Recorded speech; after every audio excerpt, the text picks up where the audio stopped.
The evolution of the ledger.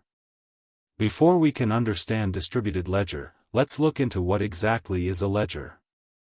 As early as 1,000 years ago, Europe and China had records of ledgers, and also the Sumerians had stone ledgers as early as 4,000 years ago.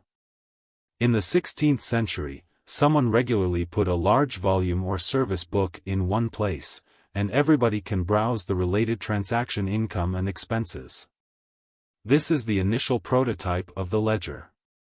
Over time, this idea of ledger has gradually evolved into the book of accounts for commercial entities that we are now acquainted with. Book of accounts are based on accounting vouchers, which are used to record and calculate all financial transactions in a comprehensive, systematic, continuous, and classified manner. It records capital flows and financial revenues and expenditures and provides data for the preparation of accounting statements.